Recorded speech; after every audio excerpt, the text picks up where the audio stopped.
make sure these kids fed, stuff like that. So I believe my mom did go to jail, but I was around like 6 or something. So it was like a point where I remember her going, but I don't remember how long she was gone. It was like kind of quick. She was back. So Mm. yeah, yeah. How did that affect you when you see your mom going to jail like that? I mean, I think at that point, that's when I first got like traumatized, cause we was in a house. My uncle sold drugs and stuff, and when I mean like drugs, like I asked my mom years ago. I said, how much drugs was y'all selling? My mom said her alone. She said a key a week. So I believe my uncle, and I'm just hearing this from the reunion we just had. My uncle told on everybody or something like that, and got maybe 4 of my uncles put in jail for about 15 years.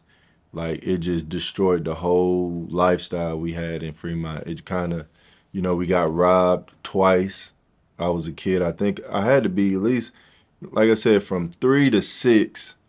I remember being in my under the bed, like a baby bed, bassinet, and I remember seeing people like climb, over the, what I'm saying, trying to Yeah. break in. And I remember my mom answered the door, and the guy was like, give me all your, like a robbery, but he didn't force his way in. He knew about the money, but he didn't come all the way in the house. My uncles was there. I remember seeing, how like my barbershop is with that curtain in the back.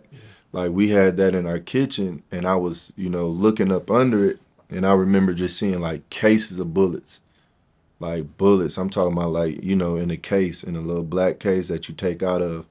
And I think around that time I experienced that trauma because I can't, I can't like I can't stop thinking about it. You know what I'm saying? It's times it'd come up, you know what I mean? Throughout all my life. So I feel like that was one of the first moments I was like, just went through something that was crazy. I thought I was gonna die, as a kid. Wow. So yeah, yeah. Man, so you had to be around, what, 7 or 8 years old, all this is going on? Yeah, I was a little bit younger. I probably was like, cause I'm the youngest of 5. So about, yeah, I probably had to be from, it had to be from 4 to about 6. No older than 6. Wow. No older than 6. So while all of this is going on, is there like, I know your grandmother had y'all in church, Yeah, yeah. but like, was there like any kind of like trying to reach out and help, like, because all of this going on and you guys are young? Yeah, she did what she could. I mean, my grandmother and grandfather had 9 kids, 2 girls, 7 boys. So all their boys was really in the streets. You know what I'm saying? I think the only person that didn't end up in the streets was my aunt, the youngest. But everybody else was like affiliated from in the streets. So it's like really grandmother, just holding up, just making sure to keep the door open. If anybody needed, come here. Um, she couldn't do really too much, you know what I mean? Other than whenever my mom got kicked out or lost her place, she'll let us come live. We lived with my grandmother like I think about 3 times, 3 different times.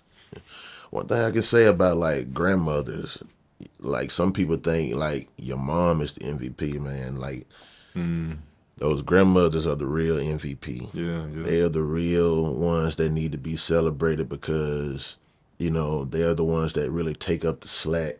right. When parents, are either everybody may not be in the streets, either when Hmm. mom got to go to work or trying to establish a new career. It's just always those grandparents that have that kind of that rock, that solid foundation, Right, right.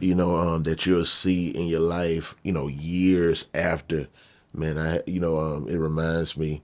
I think a gospel singer, Halen Baylor, she was like, I had a praying grandmother. Hmm. So, yeah, man, like those grandparents, they are very, very worth being celebrated.